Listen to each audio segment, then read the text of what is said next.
Bueno, primeramente, muchas gracias a nuestros ponentes. Esperemos que se vayan incorporando. Y hoy vamos a tocar una temática que a mí me parece fundamental y que desde el campo de lo que podríamos llamar el progresismo en general, o el campo democrático, el campo popular, poco se ha tocado, poco se ha discutido y analizado. Y esto tiene que ver porque el día de mañana es el Día Internacional, el Día Mundial de las Ciudades. Y estos eventos, año con año, se enmarcan en lo que Naciones Unidas ha mencionado como el octubre urbano. Si uno checa los días que ha puesto la ONU o ha designado la ONU, hay una serie de días para tratar o conmemorar la cuestión urbana.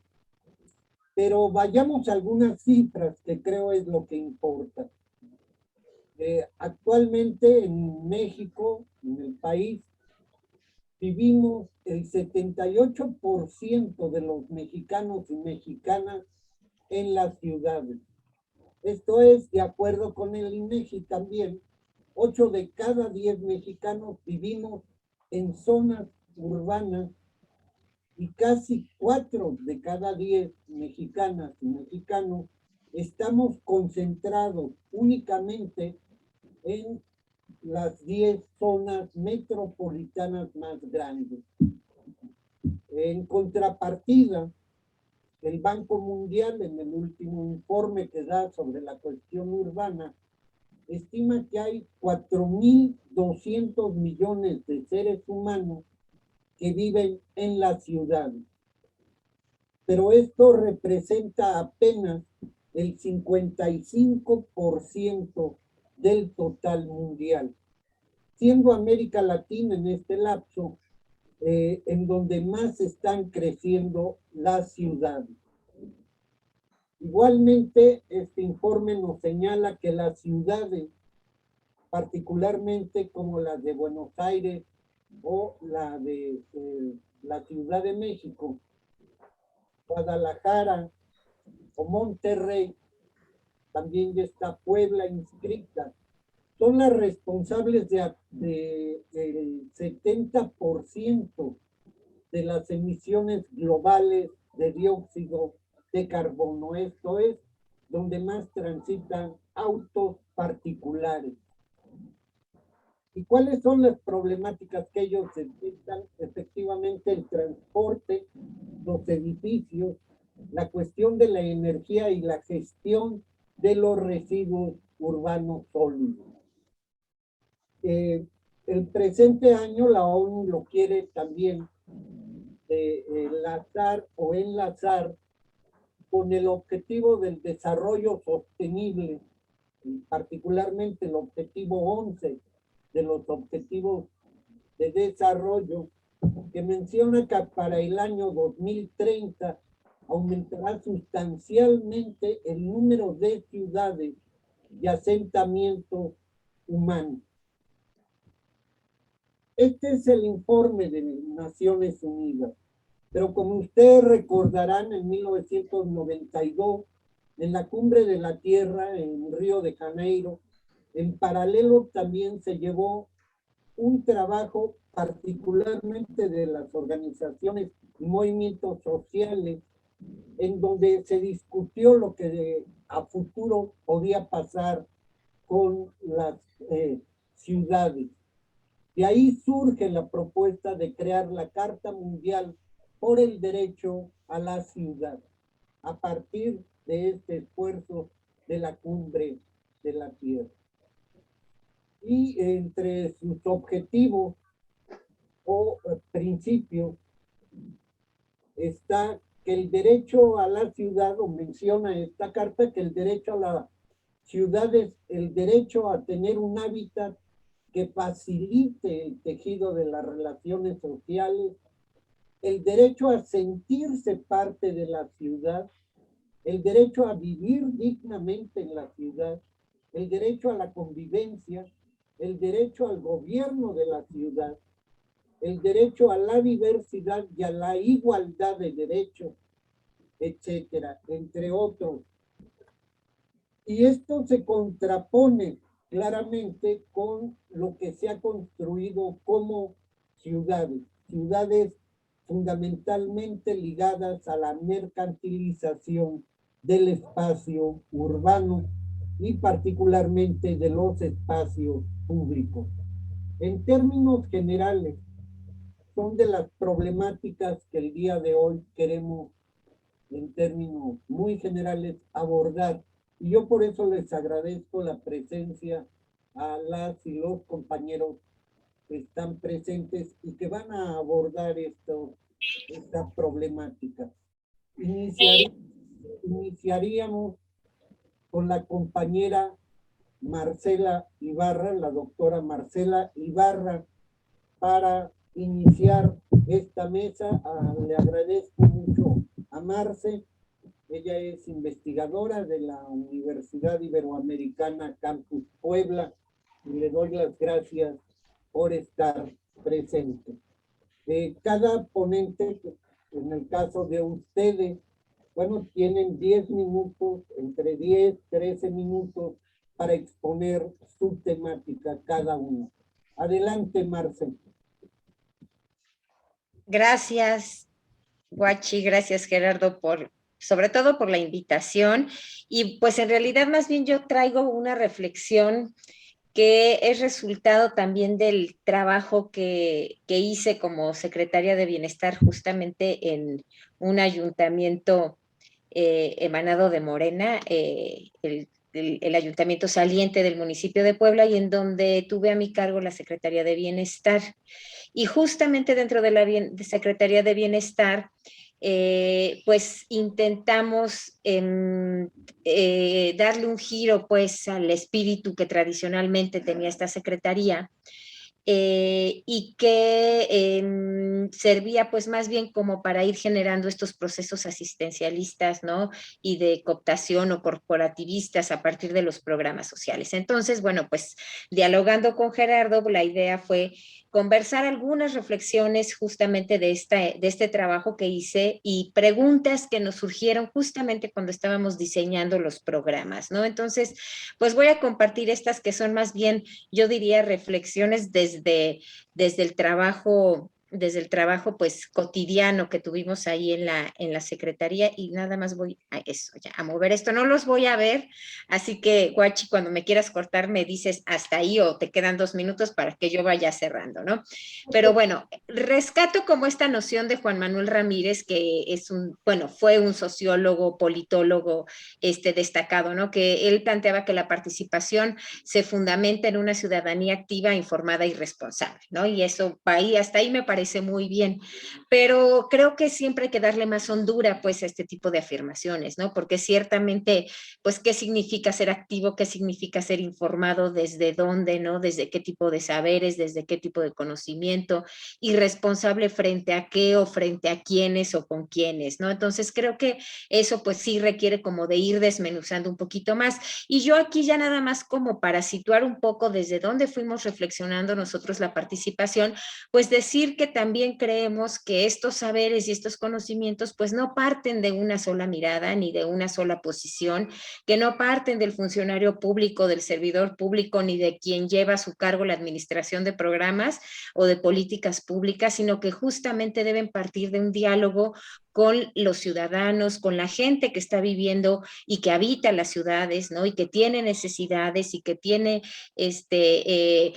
un montón de carencias, ¿no? De condiciones de vulnerabilidad, etcétera. Y desde ahí me parece que se debe entender esta idea de estar informado, ¿no? De poder transitar a partir de un diálogo de saberes, de poner en común, pues, las muchas miradas que una ciudad tiene, ¿no?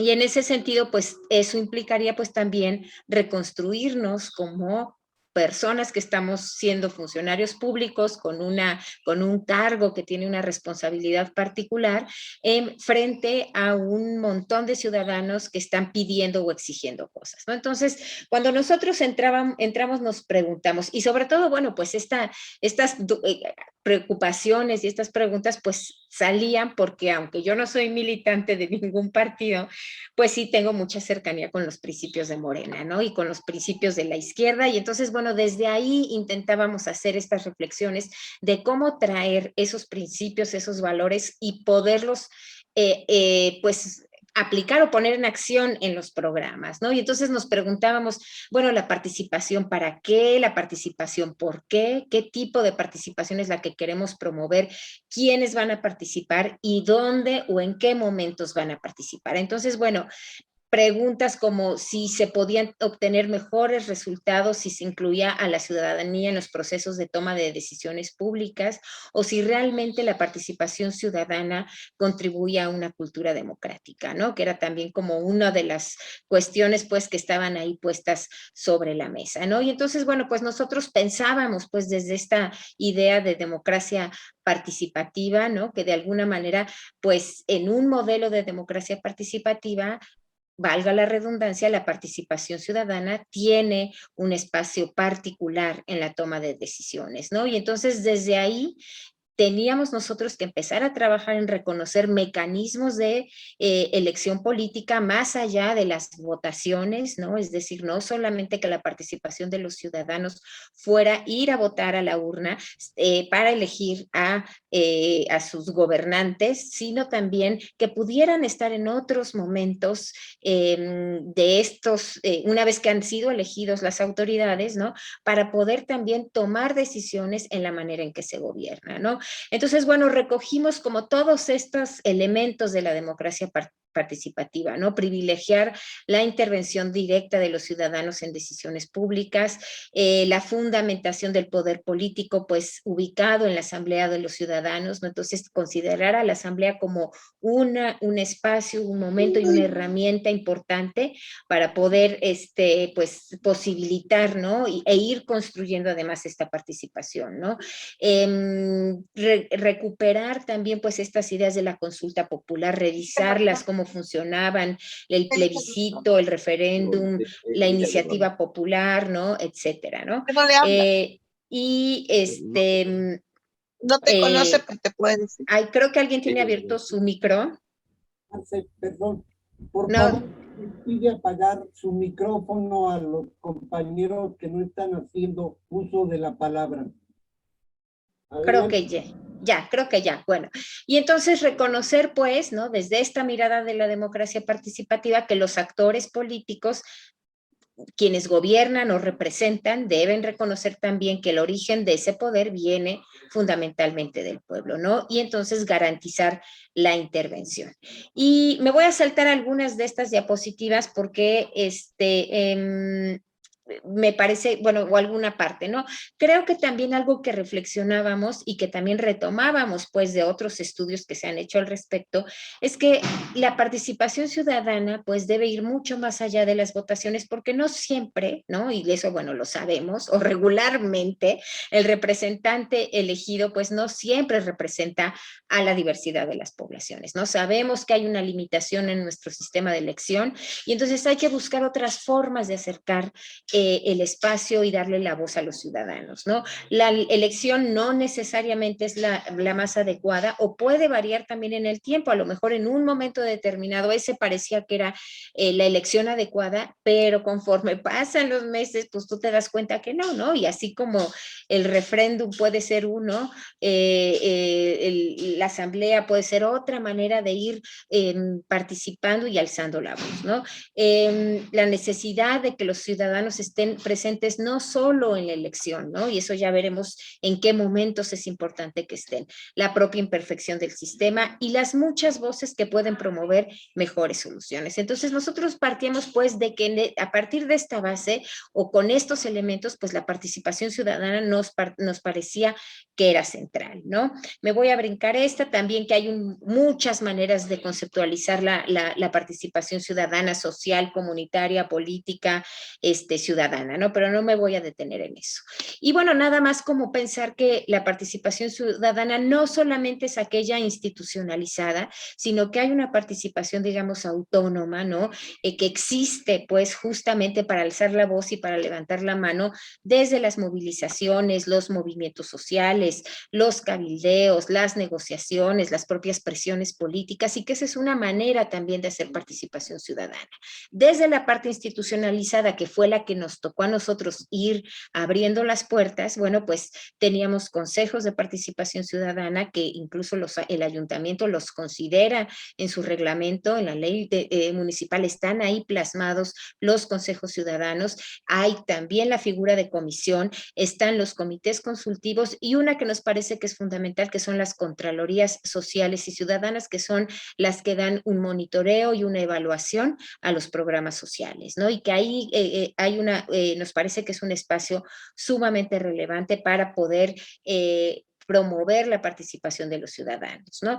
¿Dónde pueden participar los ciudadanos? Pues justamente en todas estas opciones institucionalizadas y sobre todo a partir de las contralorías, que nos parece que es el eje fundamental, pueden participar desde el diseño de las políticas públicas propiamente, ¿no? En la asignación del presupuesto, como fue el programa de presupuesto participativo que estuvimos promoviendo, con sus limitaciones que ahorita iremos viendo, ¿no? En el seguimiento y en el monitoreo de acciones de programas, en el diseño del plan municipal, en la evaluación de la planeación municipal y en la gestión de los recursos. En realidad, los espacios están ahí y las figuras legales también están explícitamente expuestas para que los ciudadanos puedan participar, ¿no? Por supuesto, se puede dar en dos vías, ¿no? La que conocemos, que es la corporativa, la de promover grupos para poder obtener un resultado ya previsto, ¿no? La de ir generando relaciones de asistencialismo, de corporativismo, y en ese sentido, bueno, pues hay un tipo de participación ciudadana. ¿Qué quisimos hacer nosotros? Bueno, pues ir generando procesos de confianza, procesos de pertenencia, procesos también de ir haciendo más consciente la corresponsabilidad de los ciudadanos y sobre todo también ir capacitando a los propios ciudadanos en esta participación, ¿no?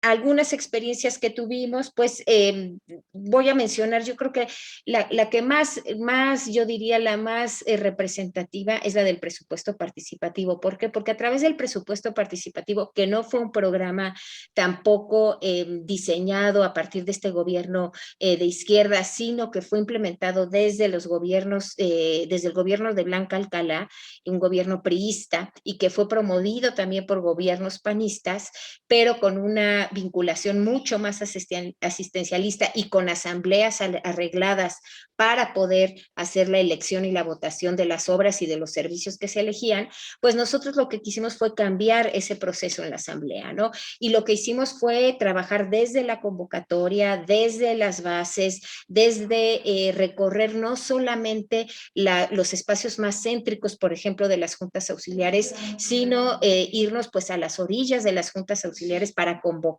a la mayor cantidad de población que no siempre era invitada a este tipo de procesos. Entonces, por un lado, se trabajó en la periferia del municipio, privilegiando juntas auxiliares, pero también en la misma junta auxiliar, fuera de la cabecera de la junta auxiliar, trabajamos en las periferias, ¿no? Para poder lograr, pues, que participaran las personas que no participaban regularmente en estos procesos. Y claro, ahí fue todo un ejercicio de diálogo, de invitación, de ganar la confianza, porque la gente tampoco confiaba pues en que el que ellos asistieran les iba a asegurar algún resultado.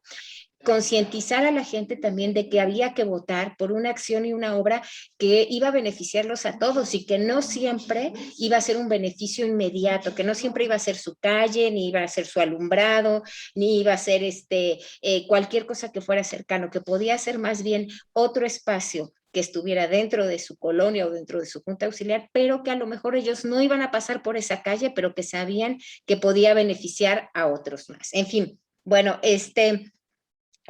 Los comités de participación social creo que los conocen más o menos cómo se conforma, pero se requiere de un número determinado de ciudadanos, ¿no? Son experiencias que no solamente hay aquí, y yo me centraría rápidamente en los desafíos. Justamente nos enfrentamos pues a la presencia de organizaciones ya corporativas, es decir, líderes comunitarios que históricamente han servido a los partidos políticos para cooptar votos, ¿no? Y entonces, bueno, teníamos que cuidar la presencia de estos grupos para que pudieran llegar otros ciudadanos que no participaban regularmente, ¿no? El modelo corporativo, pues, de representación social se basa en un arreglo institucional, ¿no? Como saben, a través del cual el Estado se otorga o reconoce la representatividad de los actores sociales, ¿no? Y entonces ahí había, pues, muchos acuerdos invisibles, ¿no? Que nosotros teníamos que ir como desmenuzando para irlos diluyendo, ¿no? También, además de eso, pues, sucedía que lo que es común que suceda, que siempre llegan los mismos de siempre, ¿no? Los que siempre participan, los que ya conocen cómo participar, los que ya se saben el caminito, y aquí de lo que se trataba era de ir generando un proceso de, pues también de formación y de educación en los ciudadanos, justamente para que ellos también aprendieran a cómo llegar, cómo votar, cómo tomar una decisión, qué sucedía si ganaba la propuesta que ellos habían elegido, cómo conformar el comité de Contraloría, cómo darle seguimiento y luego cómo cerrar el proceso, ¿no? Entonces, bueno, eso significó también un trabajo de caminar territorio todos los días, de estar permanentemente con la gente, porque también hay una desconfianza muy grande hacia las instituciones. Entonces, bueno, pues eso fue parte de lo que estuvimos trabajando, y siempre preguntándonos si la participación ciudadana nos da mejores resultados o si contribuye a una cultura democrática. Yo terminaría nada más diciendo aquí que probablemente en términos de eficiencia sea mucho más lento el proceso de incorporar a los ciudadanos a la participación. Probablemente nos tardemos más en ejercer el presupuesto, probablemente nos acusen, como nos acusaron todo el tiempo, de tener un subejercicio presupuestal, porque un proceso participativo requiere justamente de caminar, de generar la confianza, de generar la asamblea, de generar la votación, de hacer el conteo de votos, de conformar el comité, de darle seguimiento al comité, de evaluar las propuestas. Es un proceso muy largo, ¿no? Pero creo que si probablemente no tenemos mejores resultados en eficiencia, sí tenemos mejores procesos, y creo que sí tenemos, que eso puede generar ciudadanos mejor formados para los procesos electorales, ¿no? La participación ciudadana en la toma de decisiones en los diferentes niveles creo que puede generar mejores resultados, sí, incluso en los procesos electorales, porque hay más conciencia y hay más capacidad, pues, para la toma de decisiones. Yo dejaría, creo que aquí mi participación, y ya después, si quieren, le damos a la reflexión. Muchas gracias, Marce. Muy enriquecedora la experiencia y lo que nos has transmitido. Antes de darle la palabra a Luis Fernando, nada más repetirles cuál es la mecánica. Y bueno, la mecánica de las preguntas viene hasta el final de todas las exposiciones. Vamos a tener a continuación la participación del compañero Luis Fernando Soto. Él tiene un programa de radio, es periodista. Sí, ya lo conozco. ABC Radio, y su ponencia es sobre la ciudad desigual, dividida y fragmentada. Islas de placer en mares de miseria, cómo revertir esta realidad. Adelante, Luis Fernando. Muchas gracias, Gerardo, por la invitación. Marcela, compañeros en el panel, muchísimas gracias. Es un gusto saludarlos. Y pues voy a hacer mi pequeña aportación, no como especialista en temas urbanos, no soy ingeniero, no soy urbanista, no soy arquitecto, pero pues 20 y tantos años de experiencia en el periodismo y sobre todo recorrer esta ciudad y este estado, pues me permiten hacer ciertas reflexiones sobre las ciudades que vivimos. Yo creo que Puebla es el ejemplo perfecto de la ciudad fragmentada, dividida en sectores, en los que a unos metros de distancia se pueden palpar los contrastes entre el buen vivir y el sobrevivir. Desde hace 10 años, nuestro municipio le disputa a Ecatepec, en el Estado de México, el primer lugar nacional con mayor concentración de personas en situación de pobreza. Sin embargo, gobiernos van y vienen, del color que sea, y se concentra la inversión física en la zona centro, como si prácticamente lo demás no existiera.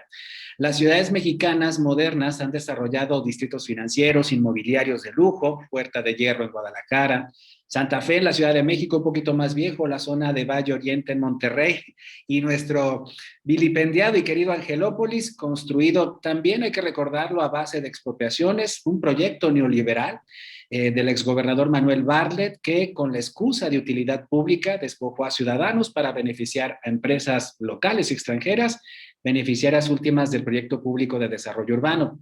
Del otro lado de Angelópolis, de La Vista o de Lomas, el contraste con el sur de la ciudad de Puebla, en medio del apestoso río Atoyac, de la zona de mayor plusvalía de la ciudad al área popular caracterizada por la falta de agua potable, pésima infraestructura vial, transporte público ineficiente, lento, caro, peligroso, contaminante, igual que en la zona norte, donde hay un acceso muy limitado a los servicios de educación, salud, áreas deportivas y culturales. Los contrastes generan violencia entre beneficiarios del sistema económico y político y aquellos que con su trabajo pues soportan, mantienen y siguen perpetuando sin saberlo un modelo que los explota. Pero mientras la discusión ideológica se perpetúa junto con el modelo económico capitalista, no estamos en posibilidades de que con las actuales herramientas a nuestra disposición podamos resarcir estos contrastes, disminuirlos, equilibrar la balanza, propugnar un reparto de la riqueza nacional construyendo una situación material digna para los y les habitantes de este país. Yo esperaba que un gobierno de izquierda le pudiera dar la vuelta al embudo, es decir, que invirtiera más en las necesidades básicas de la población urbana y rural, donde también se aspira y justamente a vivir con los satisfactores que la humanidad ha creado, por lo menos en este último siglo. ¿Por qué conformarse con vivir con poco cuando habitamos un país rico, aún con muchos recursos y con una población de las más trabajadoras del mundo, de acuerdo con la OCDE? Esperábamos que un gobierno destinara la mayor cantidad de recursos en inversión para el bienestar, servicios públicos, educación de calidad, universal y obligatoria, pero hasta ahora el propósito pues ha quedado en promesa. No tengo que contárselos, yo creo que está comprobado que el Estado, cuando cubre necesidades básicas de la población, claro, con el dinero del pueblo, la calidad de vida aumenta exponencialmente. Los casos de los países nórdicos, tan mentados últimamente como ejemplo, donde el Estado garantiza educación en todos los niveles, al igual que la sanidad pública. Aquí podemos también incluir al transporte público. Allá en Europa, por ejemplo, inversiones gubernamentales y privadas dan rendimientos satisfactorios con sistemas de trenes o metro en ciudades medias de 400,000 habitantes, que son modernizadas periódicamente junto con los avances tecnológicos que garantizan seguridad y velocidad. ¿A poco en Puebla no nos merecemos un metro, como los sistemas que se construyen en Guadalajara y Monterrey?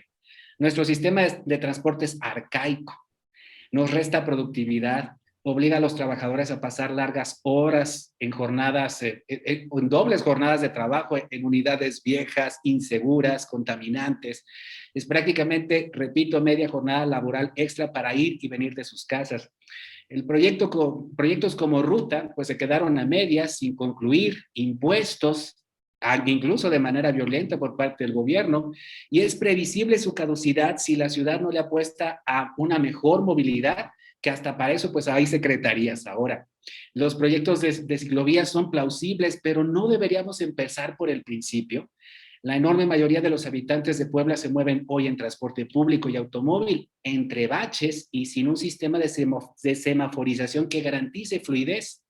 En los gobiernos del PAN, pues nos hicieron un tren a Cholula, se pensó para turistas, mientras que los habitantes de esta marcha urbana lo vemos pasar con ganas de subirnos en él para ir al trabajo todos los días. Qué cómodo sería, pero no, lo construimos con nuestro dinero para el deleite de quienes nos visitan.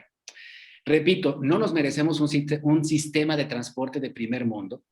La mayor cantidad de inversión física federal está destinada al sector energético, el petróleo concretamente. Y ha habido recortes presupuestales, tanto para los gobiernos municipales y estatales, que en algunos municipios del estado, por ejemplo, alcanzaron hasta el 40% de las participaciones, más la desaparición de fondo de aportaciones para el fortalecimiento de los municipios o el famoso Fortasec para las policías municipales. Y el último afectado con los recortes es el ciudadano, que se queda sin obras de agua potable, drenaje, electrificación, pavimentación, construcción de aulas, espacios deportivos. Todo bajo el argumento de que algunos proyectos nos van a sacar de pobres. Ante el abandono del gobierno, prácticamente a nuestra suerte, ¿qué puede hacer, por ejemplo, un campesino de Santa Marta, Hidalgo, a donde fui hace unas semanas, donde me cuentan que un exgobernador de Puebla, pues es el ejidatario más grande de esta Junta Auxiliar de Ocoyucan? ¿Qué pueden hacer ante los grandes capitales que sostienen la burbuja inmobiliaria? Pues que está convertida en la punta de desarrollo de Puebla, porque nuestra burguesía ya no produce nada y se volvió rentista. Los habitantes de municipios conurbados, por ejemplo, están a merced de esos capitales, Santa Marta, Malacatepec, por ejemplo, con Lomas de Angelópolis. Ahí les compran el suelo a precios irrisorios en comparación a la ganancia que obtendrán con la urbanización de los mismos. Yo me pregunto si dichos terrenos tuviesen servicios antes de la llegada del dinero de los inversionistas. Tal vez los propietarios tendrían más elementos para negociar la compraventa o simplemente se negarían a ella porque no lo necesitan. Pero bueno, todo queda en la suposición porque esa no es la política gubernamental actual. A eso podría añadirle un programa de vivienda verdaderamente ambicioso que le permitiera a la gente comprar casas sin endeudarse o comprar terrenos y autoconstruir con el apoyo también del gobierno.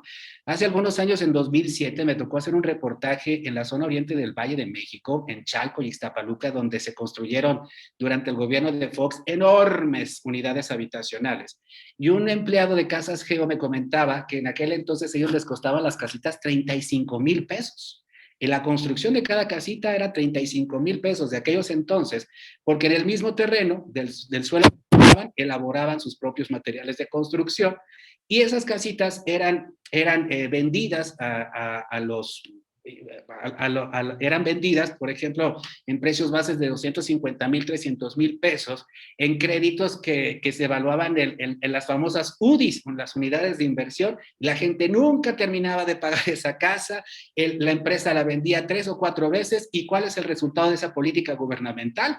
Muchas de esas casas abandonadas y esas empresas quebradas. Ya no existen, simple y sencillamente. No habría un interés primordial por parte del gobierno de generar un verdadero programa de vivienda, no para aquellos trabajadores que tengan Infonavit, sino para aquellos que no lo tienen. En fin, podríamos tener, yo creo que aquí muchas ideas, y yo creo que a estas alturas del conocimiento de la humanidad tendríamos muchísimas herramientas para elaborar esos programas.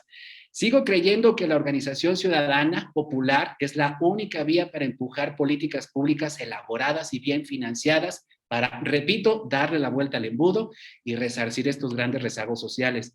Y por qué no que esa misma organización garantice la conformación de gobiernos emanados de la sociedad misma, que impulse a sus mejores elementos, esos que tengan capacidad científica, le tengan cariño a su gente para que no la abandonen ya estando en el poder. Es mi participación. Muchas gracias. Muchas gracias, Luis Fernando. Y igual, pues todo va abonando a esto. Este es justamente parte de las ciudades neoliberales que nos dejaron.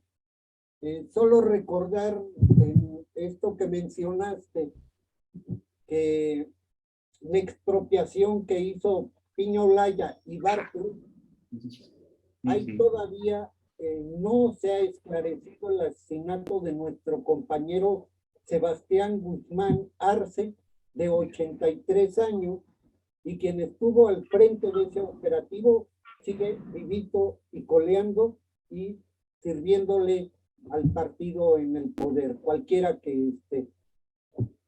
Para continuar, le vamos a ceder la palabra a la compañera Ceci Velázquez. Ella es investigadora. Ceci Vázquez, ella es investigadora del Centro INA Puebla, que también ha estado en estas luchas, recordando la expropiación del mercado La Victoria y en lo que lo convirtió Manuel Bartlett Díaz. Nada más, antes de cederle la palabra para abonar, para darle la palabra a Ceci. Este informe que acaba de dar a conocer el Instituto Nacional de Enfermedades Respiratorias, en México mueren hasta 20,000 personas por problemas de contaminación del aire. Lo traigo a colación porque Puebla es una de las ciudades con menos áreas verdes que hay en el país. Mientras la Organización Mundial de la Salud habla de que debe de haber entre 9 y 12 metros cuadrados de área verde por habitante, en Puebla solamente tenemos de 1.8 a 2.3 de áreas verdes. Adelante, Ceci. Muy buenas tardes. Híjole, creo que yo voy a estar fuera de lugar, pero bueno, yo quiero compartir con ustedes una perspectiva que tiene que ver con el patrimonio cultural. Yo creo que todas las problemáticas que planteó el compañero y en todo lo que participó la doctora que lo antecedió, tiene el tema del patrimonio cultural es fundamental. A mí me parece que hay una absoluto anquilosamiento de las instituciones dedicadas al tema del patrimonio cultural que nos ha impedido ser copartícipes con la ciudadanía para que este elemento sea un elemento más, el patrimonio cultural, para el proceso de democratización y transformación de los espacios, ya sea urbanos o rurales. Su servidora ha trabajado sobre la historia de la formación del patrimonio cultural nacional. Yo me he ido al archivo histórico de la Secretaría de Hacienda y a partir de ahí yo localicé todo el expediente del convento de Santa Mónica, por ejemplo, ese es el ejemplo que yo quisiera trabajar ahora, pero también he trabajado el tema de Huejotzingo y las capillas del municipio de Huejotzingo, porque es un trabajo que yo he estado haciendo desde hace tiempo, y además también encontré todo el expediente de la zona cívica 5 de Mayo. Entonces, he podido hacer una reconstrucción de cómo se formó ese patrimonio, cómo se constituyó en una parte de nuestra ciudad, cómo se constituyó en una parte de la ciudad de Huejotzingo y cuál es la significación, el imaginario que hay en torno a estos espacios de primordial significación para los poblanos. El Museo de Santa Mónica se ubica, como ustedes saben, en la 18 y junto al Señor de las Maravillas, 18 Poniente y 5 de Mayo. El espacio es muy importante porque es uno de los 11 o 12 conventos que se fundaron en la época virreinal y que siguen existiendo esas órdenes, aparte de otro montón de monjas que se dedican a cuidar enfermos, que se dedican a educar, que se dedican a otras muchas actividades, pero los conventos femeninos fundados en la época virreinal siguen teniendo vigencia porque siguen haciendo cosas que me parece que son importantes y trascendentes para la identidad y el patrimonio de esta ciudad, que desde mi muy humilde opinión ha sido trastocado por esta visión neoliberal en donde el patrimonio tiene que servir para acrecentar el capital de los inversionistas turísticos, de los inversionistas de empresas restauranteras, de la restauración, y no ha sido una reivindicación de la historia del patrimonio gastronómico de la ciudad que podría transformar nuestra manera de entender el sustento cotidiano, haciendo preguntas sobre de dónde viene, quién lo produce, cómo se trae al mercado, de dónde lo traen, cómo lo consumimos, cuáles son las variedades que se consumen, etcétera, etcétera. Yo había traído cosas sobre Santa Mónica, pero bueno, en fin, este es mi punto de vista sobre el tema. Yo creo que el Estado no nos hemos ocupado, yo soy una burócrata, pero como de quinta u octava más o menos, lo que no, es lo que me permite decir que hay una estructura tan, patriarcal de las instituciones que hacen casi imposible el movimiento para incorporar a la ciudadanía, para incorporar a los verdaderos productores del patrimonio cultural en los procesos que le dan sentido. Y esto es verdaderamente triste y es un agravio para toda la ciudadanía. Mi investigación en los archivos de la Secretaría de Hacienda me mostraron cómo el recinto del Museo de Santa Mónica dio lugar al primer museo etnográfico que realmente existió en México, o si no el primero, uno de los primeros, pero yo creo que prácticamente así fue. Este espacio es muy respetado por la ciudadanía poblana, es muy querido, prácticamente no hacen grafitis en el Museo de Santa Mónica, que es algo que se hace comúnmente en todos los museos del mundo. Bueno, por supuesto, en el Louvre pues lo meten a uno en la cárcel, pero digamos que en general en este país los museos no son absolutamente respetados, pero Santa Mónica tiene un lugar muy especial para el sentido de identidad de los poblanos. Este lugar fue creado por iniciativa de Manuel Toussaint, que fue el padre de la historia del arte en México, y estudiando las colecciones, nosotros, la doctora Rosa María Garza y su servidora, encontramos el archivo de las religiosas que se quedó ahí cuando las echaron en 1934, y bueno, gracias a eso hemos trabajado todo el tema de la gastronomía y de las recetas y lo importante y significativo que es para Puebla. La reivindicación de las monjas como creadoras y portadoras de valores alimentarios para la ciudad de Puebla ha llevado a la creación de dos grandes relatos míticos que las hacen las inventoras de dos platillos nacionales, el mole y los chiles en nogada. Para el primer caso se ha investigado por parte del maestro José Luis Juárez que este platillo de origen mesoamericano, mezcla de chiles, incorporó ingredientes asiáticos e europeos y que desde el siglo XIX se le considera un platillo nacional, el mole poblano. El cronista local Manuel Salazar Monroy, que desde la década de los 40 del siglo pasado se interesó por dar realce a la ciudad, que consideraba con tintes barrocos, para promoverla de manera turística, dice que la creadora del mole poblano es Sor Andrea de la Asunción. Ya saben toda esa historia, que ahora sí que póngale más chiles, madre, y todas esas historias que ustedes han escuchado.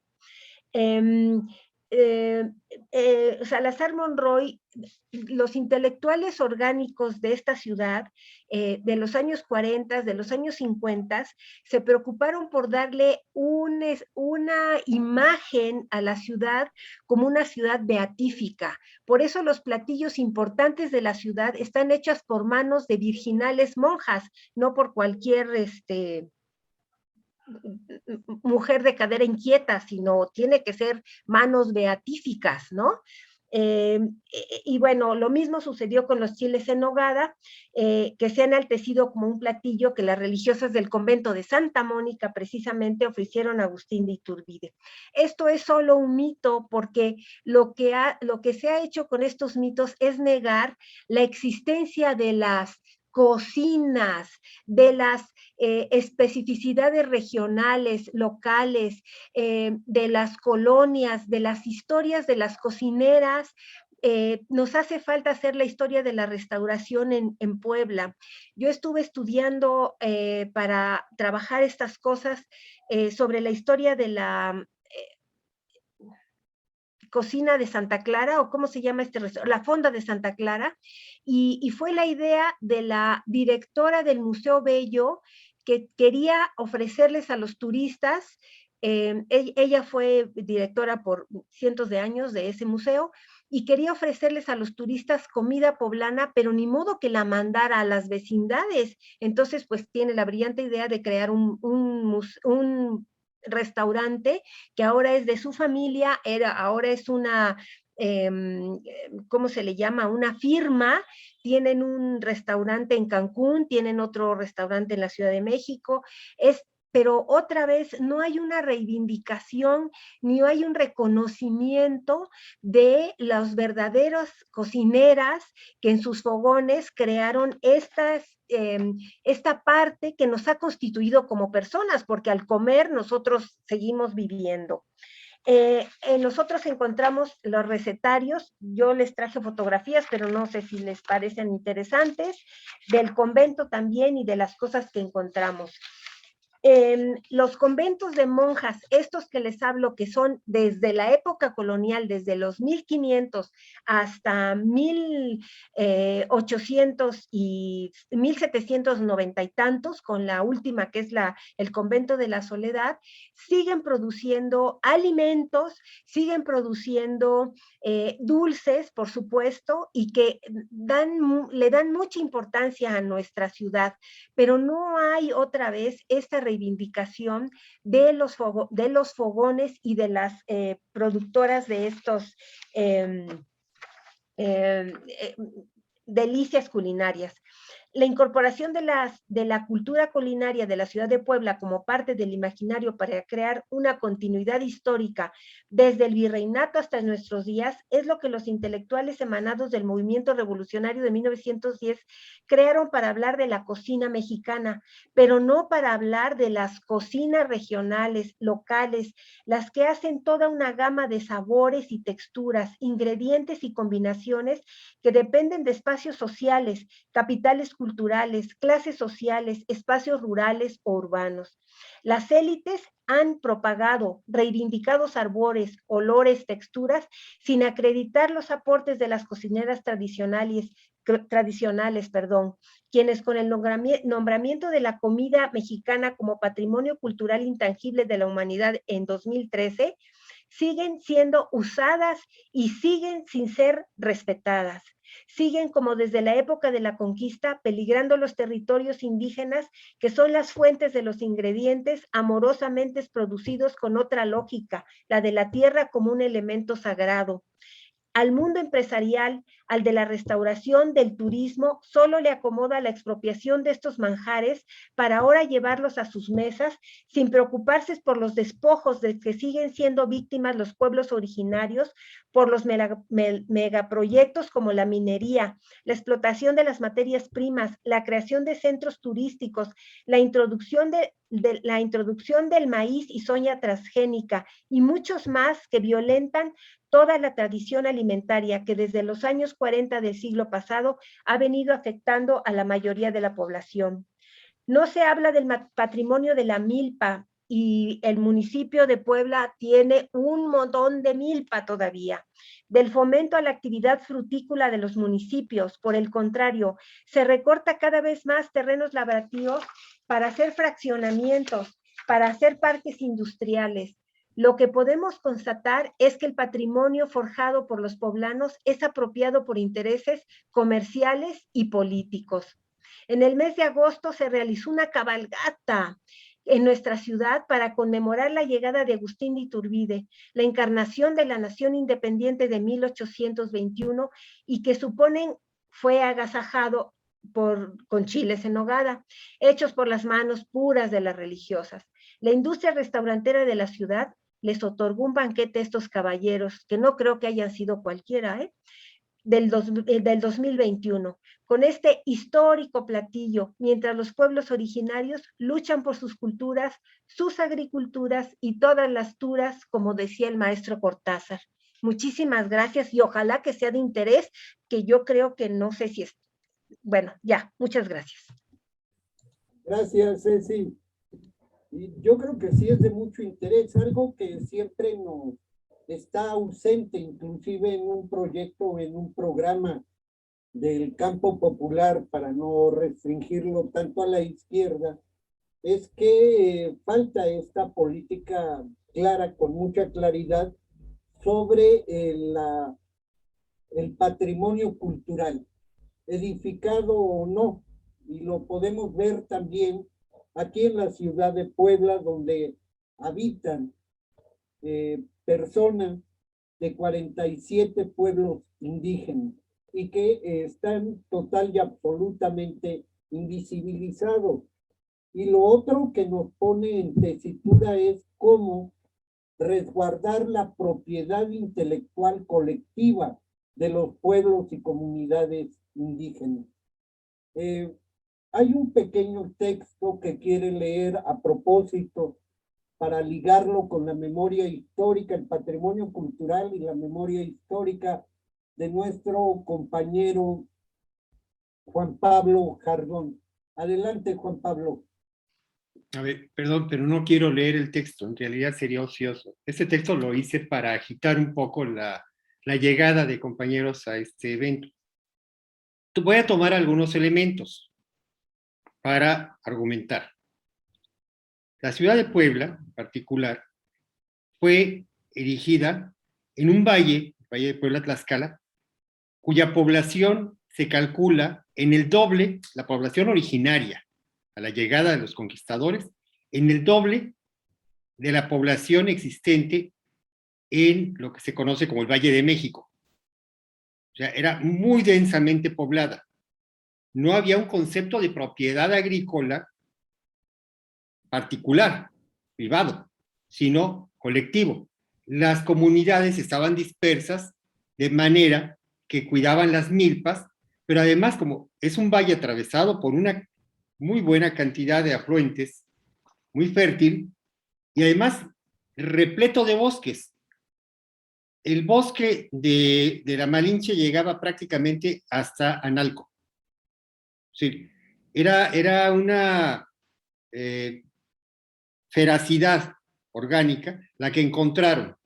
Por eso cuando mandan a Motolinía a buscar un espacio, pues dijo aquí, a la vera del río, ¿no?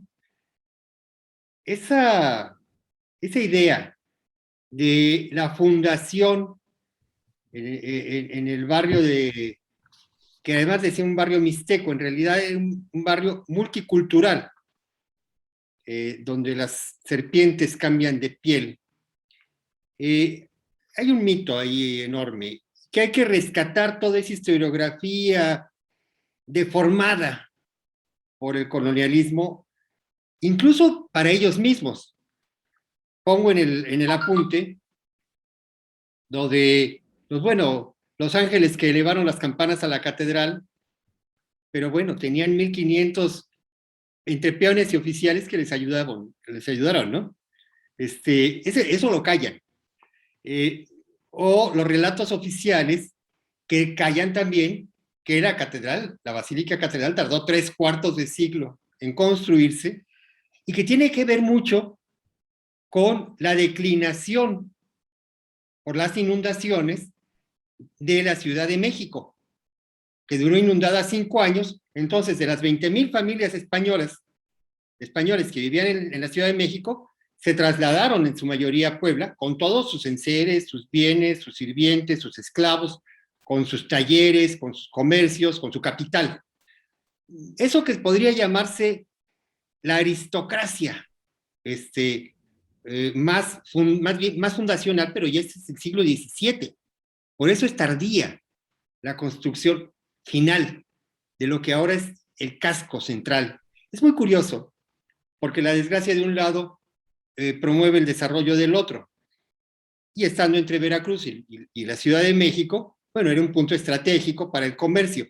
Pero además, como todo el sistema de ayuntamiento y alcabala impuesto por la colonia hacía que el oro y la plata recabados en las minas del norte del país, en Taxco, en Guanajuato, en Zacatecas, etcétera, tenían que pasar por la Ciudad de México, y de la Ciudad de México sacar el quinto real para Veracruz, bueno, necesariamente pasaban por Puebla.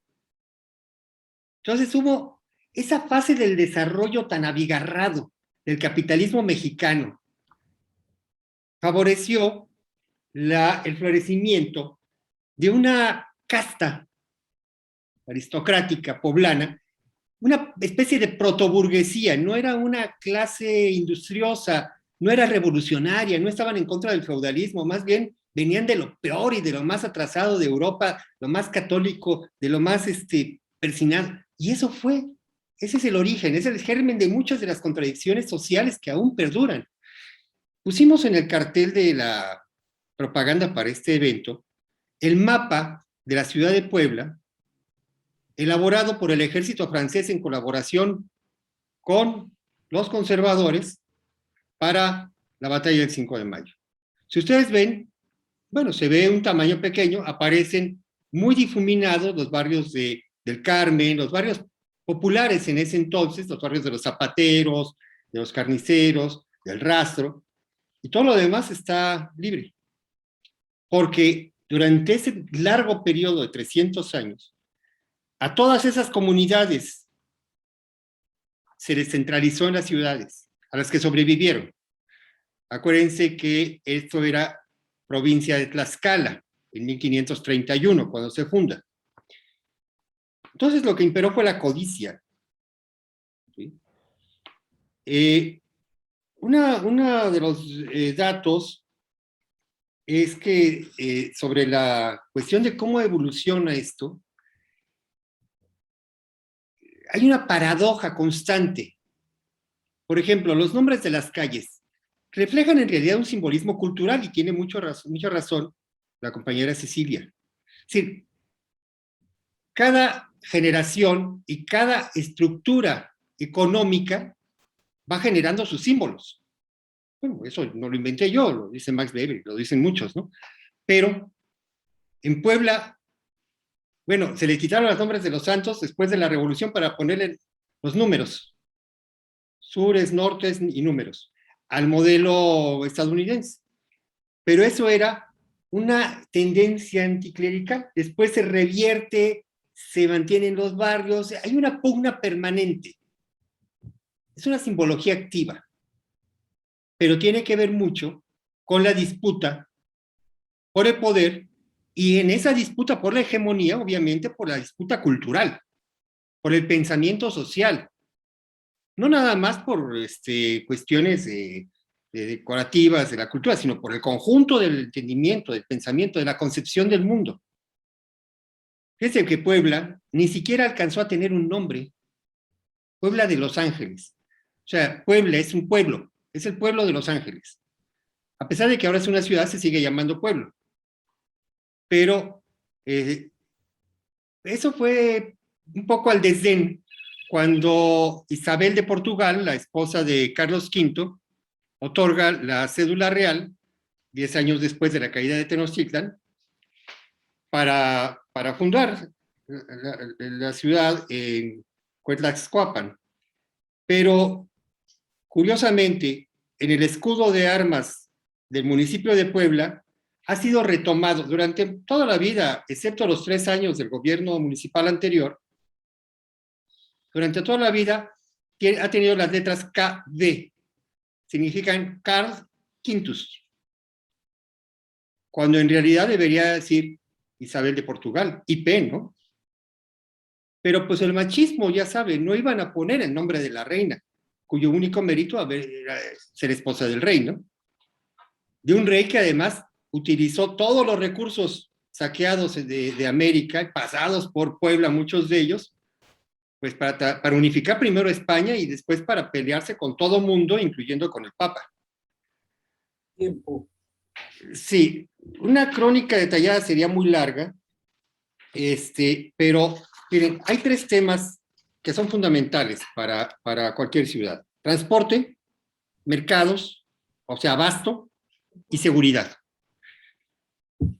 Para mi suerte, para mi fortuna, aunque no convivimos políticamente, no coincidimos mucho políticamente, tengo la amistad con Armando Quintero, actual alcalde de Iztacalco. Él fue secretario de Transporte y Vialidad en la Ciudad de México durante el tiempo cuando estuvo congelado en el periodo de Mancera. Él puso una empresa. A través de esa empresa se le solicitó elaborar el estudio técnico para la ruta, para la 3.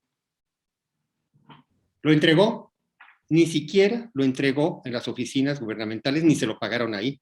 lo entregó al hermano de Antonio Gali en un restaurante que tienen en algún punto, que no recuerdo dónde. Bueno, el caso es que conozco ese estudio. De 8 apartados grandes, son capítulos grandes, son tomos, en donde habla de sustentabilidad, de construir empresas, quitar al hombre camión y construir empresas de transporte, etcétera, etcétera, etcétera. Muchas de las cosas realizadas en la Ciudad de México para meter el Metrobús, Gali empezó, y mal, con la quinta, y a medias. Todo lo demás, toda la cuestión ecológica, servicio, etcétera, etcétera, lo borraron. O sea, ese tipo de cosas son las que le cambian la vida a las personas. Nosotros no tenemos una política de transporte público de pasajeros. Los mercados, tiene más de 30 años que no se construyen mercados públicos en la ciudad de Puebla, y los últimos que se hicieron son estos que dicen, que son condominales, en donde metieron a los desplazados precisamente de las calles del centro histórico, de la Victoria, etc. Eso le cambia la vida a las personas, porque genera una economía circular. El dinero se queda ahí, el carnicero le compra al de las verduras, ese va con el peluquero, etcétera, etcétera, mientras que va uno al Walmart y todo eso se fuga. Es decir, esas son las políticas que tenemos que cambiar y que incidir.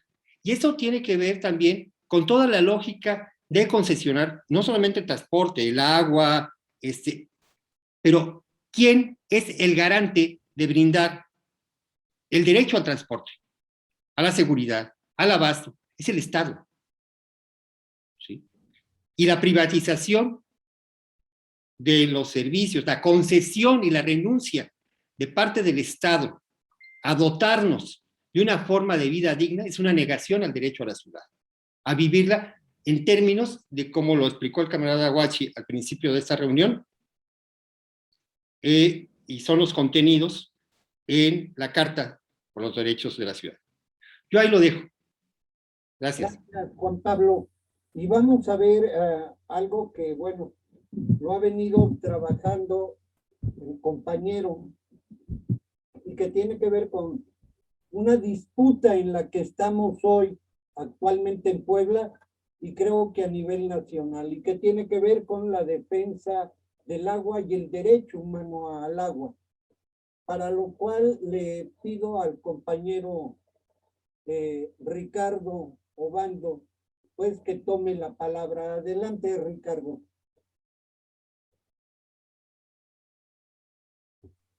Sí, muchas gracias a todas y a todos por la invitación. Pues yo soy Ricardo Obando Ramírez, soy integrante de un sistema comunitario de agua potable aquí en la cabecera municipal de Tecámac, Estado de México, ubicada a 38 kilómetros al norte de la Ciudad de México. También soy coordinador general de la Red Regional de Sistemas Comunitarios y Comités por la Defensa del Agua, mejor conocida como la Escuelita del Agua, e integrante de la Coordinadora Nacional Agua para Todos, Agua para la Vida. Pues bien, en esta ocasión me han pedido que platique yo acerca de del derecho humano al agua y saneamiento y los procesos de privatización. Bueno, primeramente empezaré a decir que el huevo de la serpiente de toda esta circunstancia que estamos sufriendo hoy en día, pues básicamente se inicia en el año de 1992, cuando Carlos Salinas de Gortari y su ejército de legisladores, teniendo en mente la firma del Tratado de Libre Comercio con América del Norte, ahora TEMEC, pues hacen toda una serie de reformas legales en México tendientes a propiciar la apertura del país, de los bienes del país, como el agua, la biodiversidad, los bosques, hacia la inversión del capital extranjero. En ese año se modifica el artículo 27 constitucional que viene a dar al traste con la propiedad social de la tierra. Se aprueba la ley minera aún vigente, que es una ley totalmente depredadora que ha catalogado a esa actividad tóxica como de prioridad nacional. Y en esa serie de leyes también se aprobó en 1992 la Ley de Aguas Nacionales, que es aún vigente, que tuvo una modificación parcial en el 2004, pero que básicamente sigue prevaleciendo. En esa ley se especifica que El agua, es cierto, es un bien de la nación, pero también puede ser un bien económico. Y a partir de este concepto es cuando subrepticiamente en el país empiezan los procesos de privatización de los servicios de agua, sobre todo en las grandes ciudades. Sobre todo y en la Ciudad de México, en Quintana Roo, en Coahuila, por citar algunos ejemplos. Posteriormente pasa el tiempo y ya en el año 2001, estando Vicente Fox en la presidencia de la República, se lanza el Programa para la Modernización de Organismos Operadores de Agua, mejor conocido como el PROMAGUA.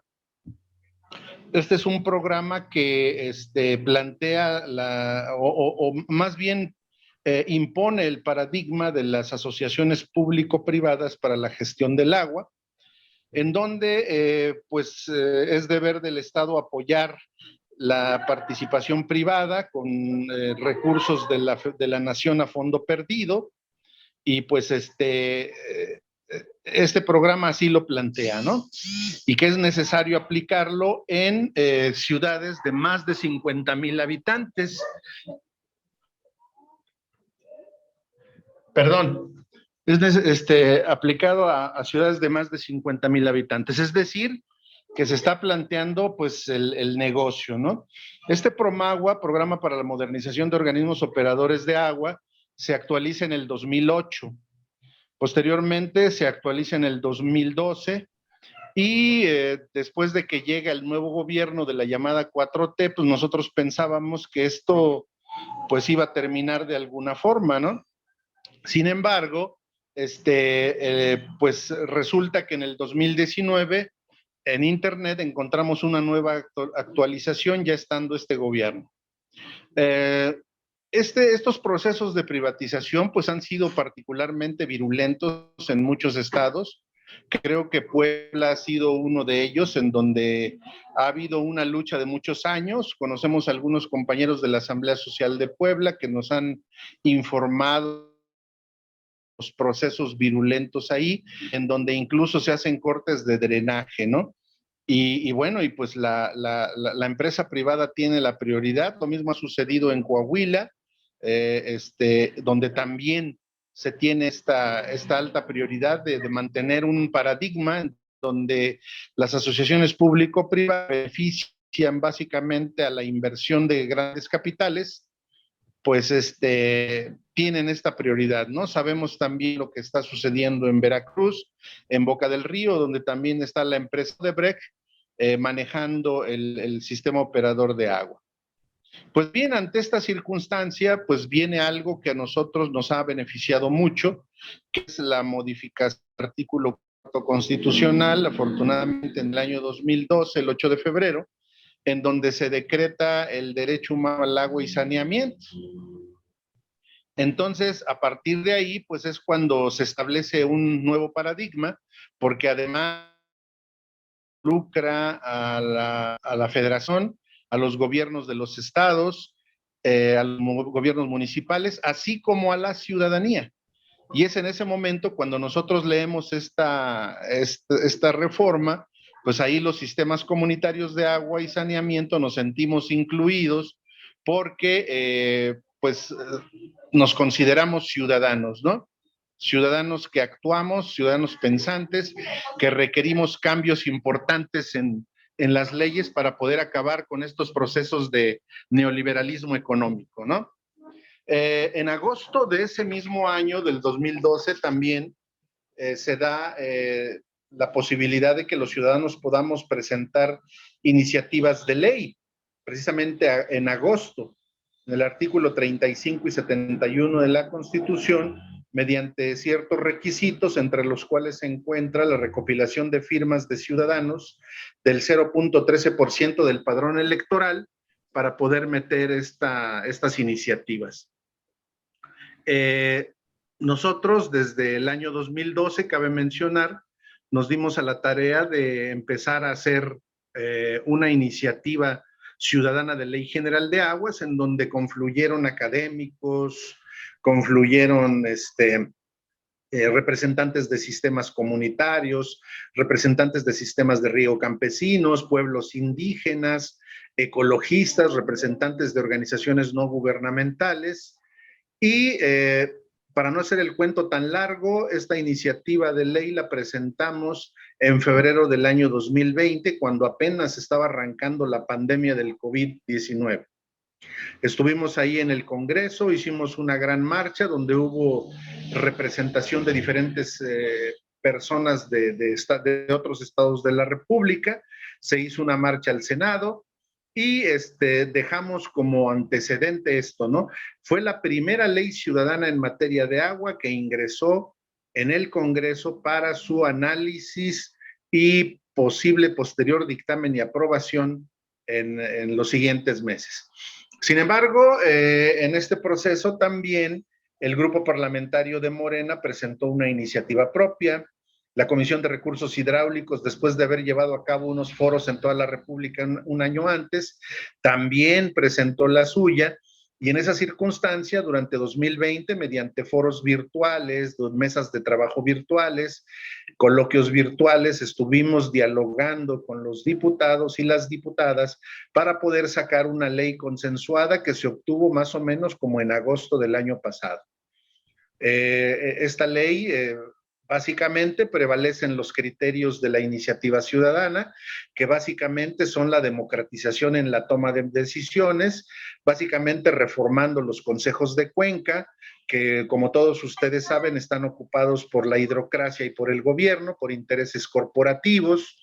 Pues estamos planteando en la iniciativa la creación de contralorías. Hace alguien un rato hablaba de contralorías, que básicamente ya existen en algunos estados de la República, ya existen en la comarca lagunera una Contraloría, aunque todavía no se ha legislado, pero ya existe la Contraloría de la Ciudad de México, de Coahuila, y está en proceso de conformación otra Contraloría Social del Agua en Baja California Sur.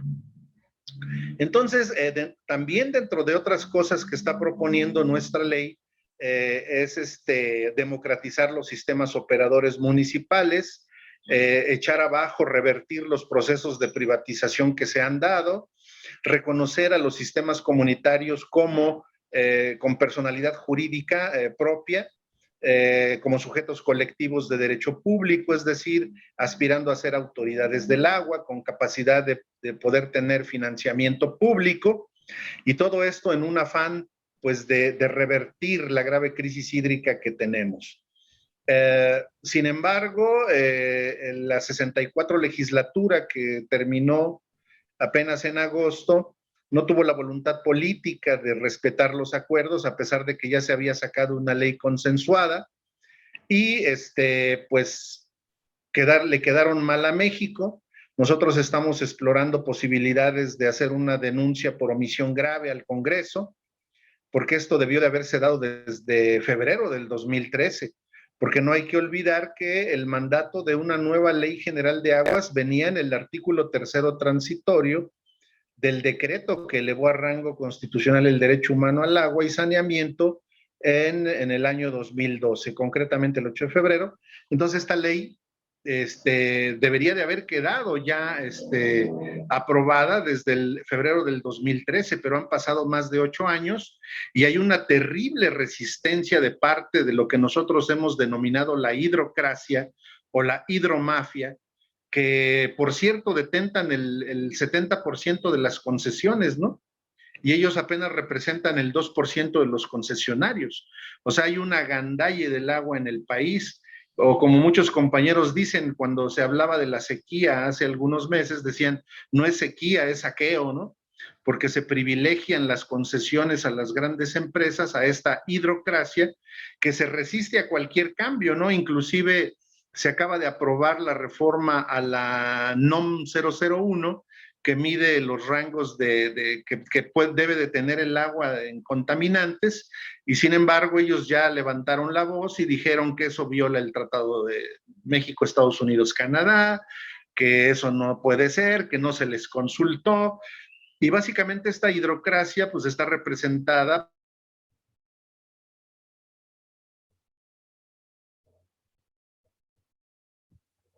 Algo pasó, se congeló, algo pasó. Perdón, se me fue un poco el internet. ¿En qué me quedé, perdón? La hidrocracia esa está congelada. hidrocracia está, ay, sí, La hidrocracia congelada. Ay, ya- Sí, de la hidrocracia, que está representada básicamente por la ANEAS, la Asociación de Empresas de Agua y Saneamiento, la CONCAMIN, el Consejo Consultivo del Agua, tienen fuerte presencia ahí la Coparmex, que son los que se han beneficiado de todo este proceso de privatización del agua. Sin embargo, también dentro de nuestra ley se está proponiendo romper el paradigma, pues, de los acuerdos público-privados para la gestión del agua, para darle paso a los acuerdos público-comunitarios, en donde básicamente nosotros estamos proponiendo que el asunto del agua debe de ser un asunto que debe de estar en el ámbito de lo público, gubernamental, obviamente eliminando la corrupción y democratizando la toma de decisiones, pero también involucrando la participación de los ciudadanos, que ya desde hace mucho tiempo estamos administrando y distribuyendo nuestra agua de manera comunitaria, sobre todo en los pueblos originarios.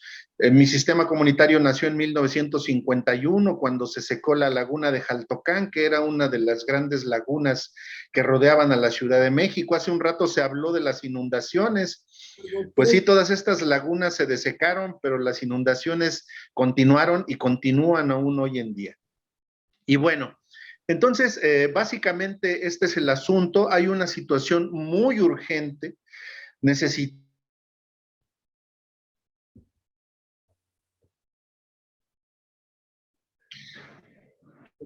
Perdón, es que tengo muy inestable el internet.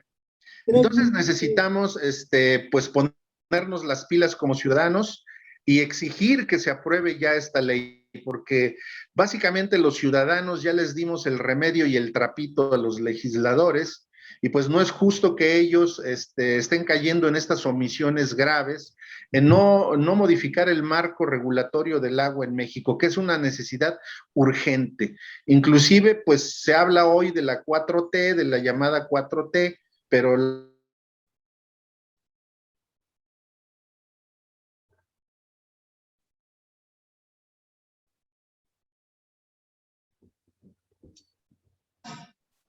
no se escucha. Se congeló de nuevo. Sí, lo están saboteando.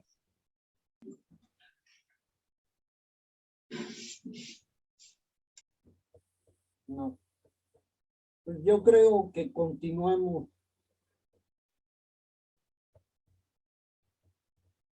¿Están de acuerdo en que continuemos? Sí, Sí, Sí, de adelante. acuerdo. Adelante. Hola, ya regresé. Bueno, ya nada más que cierro ya y diciendo que es necesario modificar el marco jurídico institucional del agua, y pues aquí estoy para servirles. Gracias por su atención. Gracias, Ricardo. Antes de cederle la palabra a la compañera Ceci, que ella va a hablar sobre esta experiencia de ser mujer y ser indígena en las ciudades, creo que debería de ser motivo, por lo menos para algunos poblanos, el hecho de que el ex rector de la Ibero Puebla, David Jesús Fernández Dávalo, fue electo para la Comisión para el Acceso a la Verdad y el Esclarecimiento Histórico y Justicia a las Violaciones, lo mismo que el compañero Abel Barrera Hernández.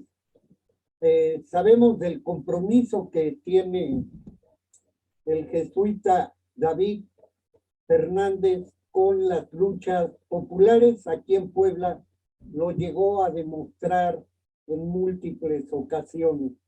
Y con ello le damos la palabra a nuestra compañera Ceci Avendaño, es la última participante. Adelante, Ceci.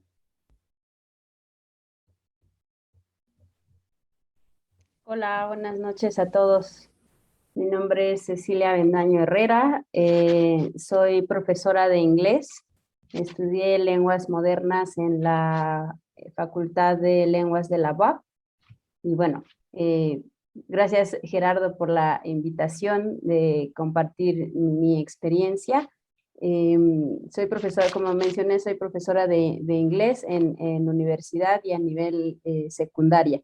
Bueno, pues lo que les quería compartir, Gerardo me mandó dos preguntas de comentarles con ustedes del ser indígena en la ciudad y si se fomentan la lengua y la cultura de los habitantes indígenas en esta ciudad. Pues yo creo que como mujer indígena u hombre indígena al llegar a la ciudad, pues la primera barrera que nos encontramos en primera pues es la educación, que muchas veces salimos de nuestras comunidades con una educación básica y muchos, quizá por ejemplo hablo por mi comunidad, en mi comunidad la mayoría de la gente no estudia, es una comunidad de 317 habitantes y la mayoría de ellos pues terminan solamente la primaria, algunos se quedan en tercero de primaria y bueno, hay mucho rezago educativo, aunque en estos últimos años ha habido más movimiento en cuanto a la educación y pues la gente se interesa más por salir adelante. ¿Por qué menciono que una de nuestras primeras barreras al llegar a la ciudad es la educación? Porque es con lo primero que nos encontramos. Muchos de nosotros o mucho de la gente que llega de alguna comunidad no saben leer, no saben escribir, y entonces esa pues es una barrera en primera para ser inclusivos en la parte económica, social también, y muchos de los habitantes que vienen de zonas indígenas, pues hablamos primeramente una lengua indígena y el español medio lo hablamos, y es lo que medio aprendemos en nuestro sistema educativo que, por ejemplo, en mi comunidad solamente hay kinder y hay primaria, no hay más. Para poder estudiar, pues hay que desplazarse a otras ciudades, la más cercana pues es Tehuacán, para nosotros de la Sierra Negra, y si no, pues hay que caminar largos caminos para poder estudiar una secundaria o un bachillerato. ¿Qué hace el tener este rezago educativo y el llegar aquí no tener una preparación? Pues lo que hace para el indígena es que normalmente pues obtenemos empleos precarios, mal remunerados y pues de bajos ingresos, y normalmente pues no vivimos en la ciudad, sino a las orillas de la ciudad, manteniéndonos con el saldo que uno tiene, y creo que cuando tratamos de buscar otras oportunidades, especialmente laboral, pues nos enfrentamos a esta parte, ¿no? El no tener una educación, pues hace que tenga yo un empleo precario, y al igual, si hablamos socialmente, pues somos o vivimos a las afueras de la ciudad, debido a lo mismo, ¿no? A que al tener un trabajo, pues no ganamos más que lo mínimo para sobrevivir, y somos o son excluidos de ser parte de la ciudad. Y de acuerdo a mi experiencia, puedo decir que de mi parte, al llegar a la ciudad de Puebla, al ser o buscar este sueño de querer estudiar algo y ser alguien en la vida y mejorar la vida económica de la familia, pues en mi parte sí tuve como una forma de ser incluida en la parte social y cultural, pero eso es porque yo formé parte de la UAP, ¿no? Por ser estudiante. El ser estudiante, pues, te incluyen en ciertas actividades, aunque yo me pregunto por los que vienen a trabajar, porque vienen a buscar, pues, una mejor calidad de vida, o tratamos de ganar dinero, ¿quién los toma en cuenta? ¿Cómo es que son incluidos dentro de la ciudad? Sin embargo, si somos estudiantes, de alguna manera podemos vivir esa parte de ser incluidos socialmente y culturalmente, pero porque la universidad nos toma en cuenta en ciertos programas. Y bueno, al llegar a la ciudad, pues se pierden muchas cosas de nosotros como indígenas. Una, pues es el perder nuestros saberes de nuestras comunidades, el perder nuestro idioma, que muchas veces pues hablamos este idioma, ya sea náhuatl, totonaco, mixteco, zapoteco. En la actualidad hay 68 lenguas indígenas en nuestro país, y bueno, es una de las cosas que se pierden al llegar aquí a la ciudad, porque pues tenemos que comunicarnos en el español. Y en esa parte, por ejemplo, pues yo creo que hay una exclusión, porque en la parte educativa pues no tenemos esta oportunidad donde tomen en cuenta, por ejemplo, nuestro idioma, ¿no? Ya sea el idioma de los 68 idiomas que existen, tomar en cuenta cualquiera de esos, ¿no? Otra cosa que se pierde pues es la cosmovisión, nuestra vestimenta, las tradiciones y nuestra identidad como indígenas. Tenemos que adaptarnos a la ciudad y cambiar nuestra identidad para poder ser parte de la sociedad que vive en la ciudad, ¿no? Y bueno, un programa que sonó hace más de 10 años, cuando yo entré a la universidad en el 2002, más o menos en 2003 aparecieron unas listas en nuestras facultades con nuestros nombres y nuestras matrículas, y nos mandaron a llamar a servicio social de la universidad, por parte de la UAP, y bueno, nos dieron a conocer este programa que se llama, en la actualidad desconozco si existe, hasta donde yo me quedé se iba a institucionalizar en la UAP, y por lo que estuve leyendo también creo que existe en la Universidad de Pedagogía, y en la BOAP existía. Ahorita no sé si sigue funcionando igual, pero se llamaba Programa Académico para Estudiantes Indígenas, donde no nos daban dinero, sino nos apoyaban con cursos en las que nosotros no íbamos muy bien en la universidad, y de esta manera nos tomaban en cuenta. Entonces, de alguna forma, con este programa PAEI, que era conocido por parte y apoyado por la NUYES y la Fundación Ford, la de los coches, a lo de los autos, ellos eran los que nos daban ahora sí que la economía a la universidad, y la universidad pues organizaba estos cursos para nosotros como estudiantes indígenas. A través de ese programa pues somos tomados en cuenta a través de ciertas festividades que se realizan en la universidad, como es el Día Internacional de los Pueblos Indígenas, o el Día de la Lengua Indígena. Y bueno, pues especialmente en estas festividades que vienen el Día de Muertos, es donde nos toman en cuenta. Pero esa es una experiencia como estudiante que viví, y en esa parte es cuando somos incluidos. Pero ¿qué pasa con los que solamente vienen a buscar un empleo para mejorar la calidad de vida, para ser tomados en cuenta y para pues salir adelante, ¿no? O lograr ciertas metas, ya sea académicas, económicas o sociales, ¿no? Pero este cambio de transformación se tiene que hacer para encajar dentro de la ciudad. Y bueno, eso es lo que quería yo comentar. Y una parte a mí en el transcurso de la licenciatura, cuando yo terminé en el 2008, surgió otro programa de becas que se llama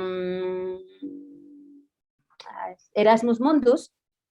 A través de eso participamos en una convocatoria como estudiantes indígenas, en la cual me gané una beca para irme a estudiar a España. Estudié 13 meses en el País Vasco, y en el País Vasco lo que me llamó a mí la atención es que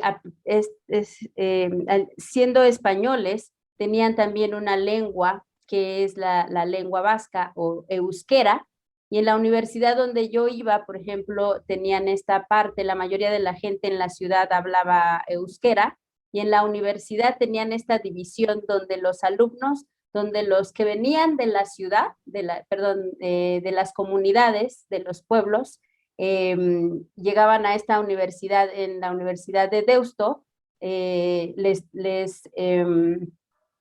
les incluía en sus programas educativos y tomaban sus clases en euskera.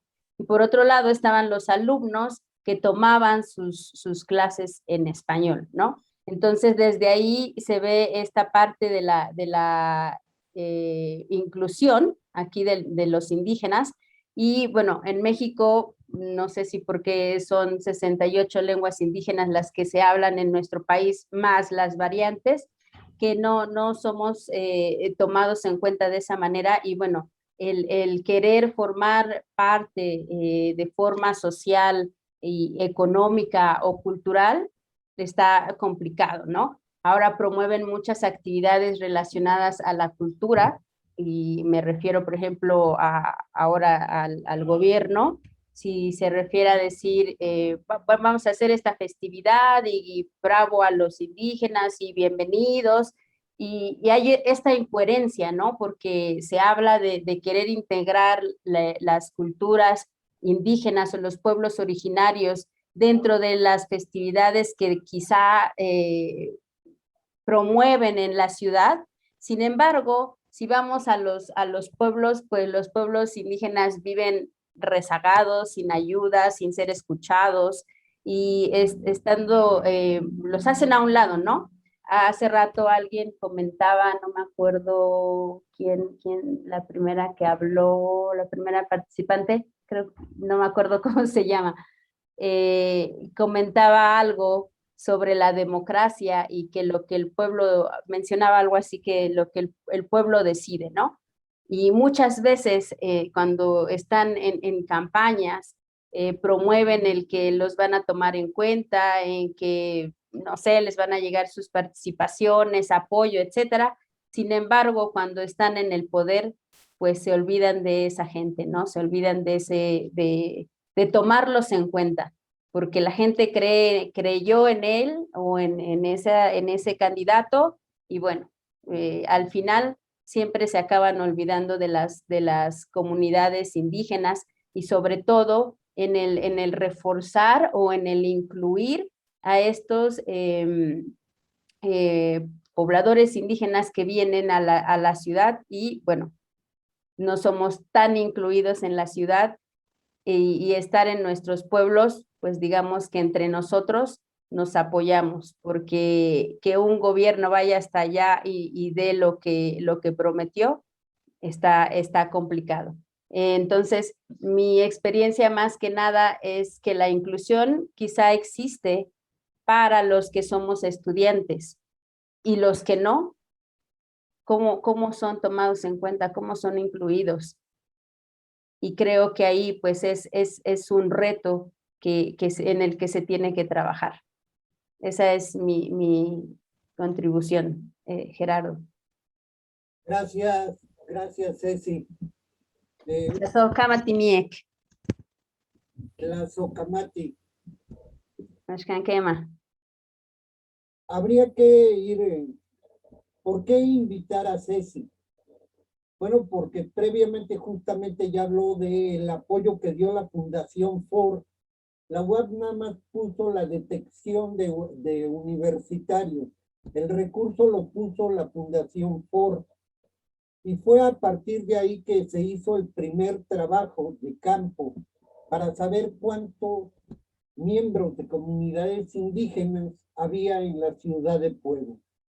En aquel momento se contabilizaron 130,000 personas de 47 pueblos indígenas que viven en la ciudad de Puebla. Si lo checamos con la ley orgánica municipal, el Ayuntamiento de Puebla debe de tener 2 representantes indígenas, no electos vía partidos políticos, pero tampoco existe un consejo municipal de pueblos indígenas que permita la participación de ellos. Y una de las líneas que viene en la Carta Mundial del Derecho a la Ciudad es precisamente no tanto este concepto hoy de moda, que es la incorporación, sino la participación plena de los pueblos indígenas, por una parte. Y por la otra, que fue un litigio que tuvimos con el anterior ayuntamiento, es que no son tomados en cuenta, en consideración, bajo usos y costumbres, etcétera, etcétera, para elaborar el plan municipal de desarrollo. Y ahí se le logró, mediante un amparo, ganar al anterior ayuntamiento un primer paso que ya no se continuó.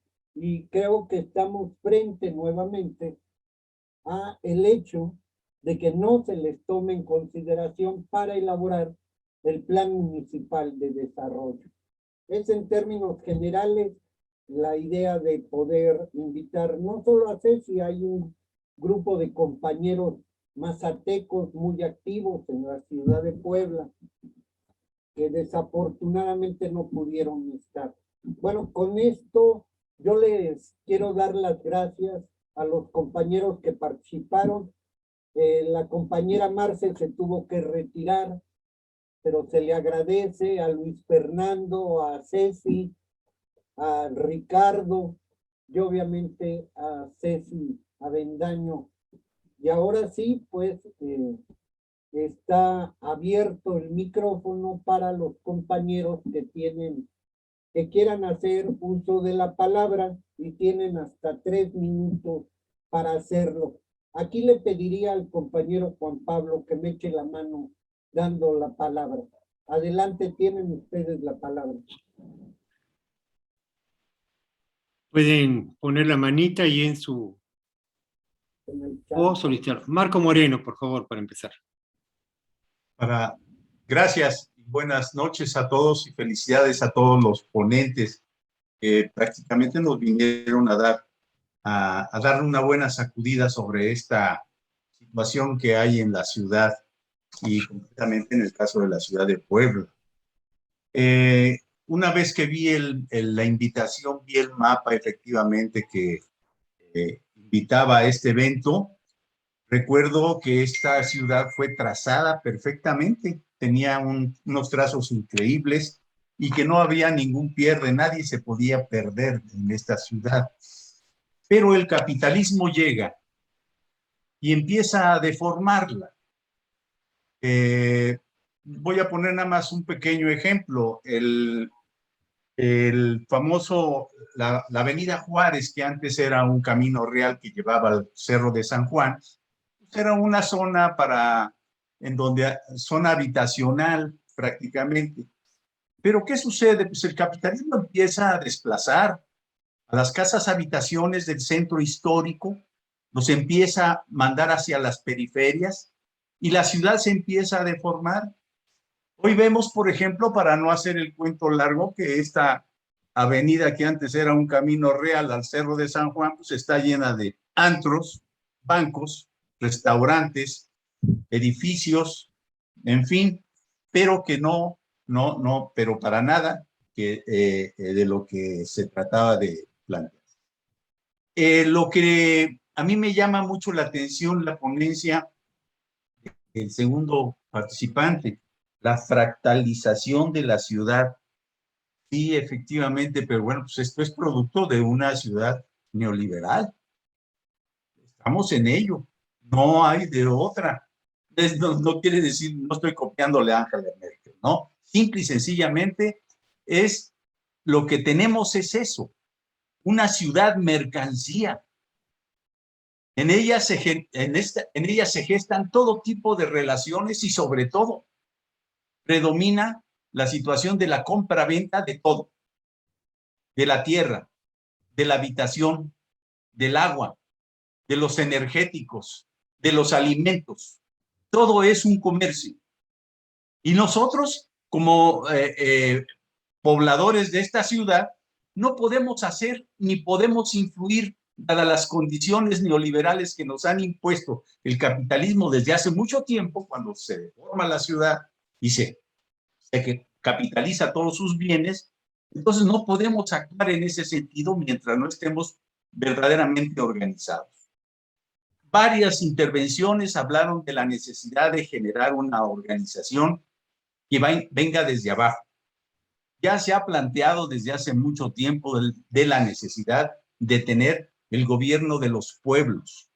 Esto es importante porque de otra manera es imposible que se puedan hacer modificaciones al respecto. Ya tuvimos una experiencia, gobiernos de Morena, que desde arriba querían plantear un conjunto de transformaciones, aún así, y que no se pudo realizar, pues porque no había un trabajo de generación de conciencias verdaderamente desde abajo para poder echar a andar muchas iniciativas participativas que tenían planteadas en sus proyectos cuando empezaron sus gobiernos. Quiero nada más hacer una precisión. Hubo dos intervenciones que planteaban en el sentido de que es un gobierno de izquierda. Yo creo que no. O otra cosa hubiera sido de esta situación. Nosotros estamos, creo, en el sentido de efectivamente buscar la manera de tener un gobierno de izquierda que garantice efectivamente el derecho a la ciudad, el derecho a lo común. Y creo que sería conveniente, más que otra cosa, ampliar este tipo de discusión que nosotros hemos participado en esto, y quiero felicitar a los organizadores de ello, para poder hacer efectivamente las mecánicas de cómo organizar desde abajo por parte de los comunes de una ciudad tan deteriorada y tan mercantilizada como la que tenemos en Puebla. Gracias, Gerardo, muchas gracias, Juan Pablo, perdón. Gracias a ti, Marco Moreno. ¿Quién más? ¿Alguien más que quiera participar? No es el derecho o la carta del derecho a la ciudad, no es privativo de Puebla, ¿eh? Es algo generalizado, y que la idea central es el poder darla o socializarla, conocerla y reivindicar derechos. ¿Alguien más que quiera participar? Alejandro está pidiendo la palabra. Por favor, Alejandro Vadillo. Sí, quisiera comentarle a Marco Antonio, él como ingeniero, se me hace interesante lo que ha planteado acerca de los fractales, y como ingeniero entiende bien lo que es la entropía. Entonces, estas son ya leyes físicas. La pregunta es para Marco, justo, si hemos de llegar a un momento en que nos debamos acostumbrar a esto y plantearnos la idea de que aquí es la filosofía de sálvese el que pueda. Esa es la pregunta. Bueno, no sé si me permitan rápido contestar. 10 segundos. Efectivamente, toda expansión genera una entropía. Toda expansión. ¿Por qué? Porque en la medida que se expande, se genera caos. Y este caos, lo que buscamos nosotros como seres pensantes organizados, darle un cuerpo y una organicidad y un beneficio, pero para los de abajo, no para los que se agandallan de los beneficios que tenemos, de los beneficios que tiene lo común en la ciudad. ¿Alguien más? Muy bien. Dar la palabra. Bueno, mientras se ponen de acuerdo quién, yo creo que habría que empezar primero por leer a Henry Lefebvre, que es el primero que plantea el derecho a la ciudad. Y en segundo lugar, hay que leer en serio, sistemáticamente, a David Harvey sobre lo que pasa en la ciudad y el despojo territorial en las ciudades, para poder entender estos fenómenos que van más allá de la física o la química y tienen mucho que ver con el despojo del capital, sea el agua, el aire, los espacios públicos, etcétera.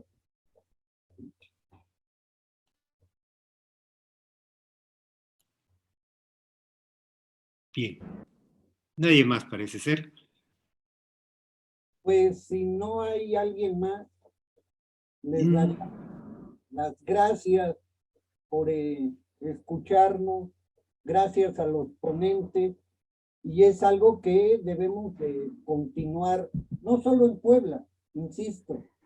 Me parece que es importante recuperar dos documentos que son centrales, y curiosamente quien los auspicia no es una internacional comunista o una internacional socialista, sino los auspicia el Vaticano y particularmente el Papa Francisco, y tiene que ver con este acercamiento de los movimientos populares del mundo, uno en Bolivia y el otro en el Vaticano, en donde fue una delegación muy amplia de México y se planteó cómo hacer realidad el derecho a la ciudad y qué está pasando o qué estaba pasando con estas ciudades neoliberales.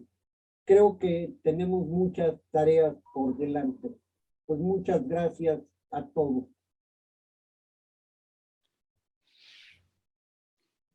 Saludos.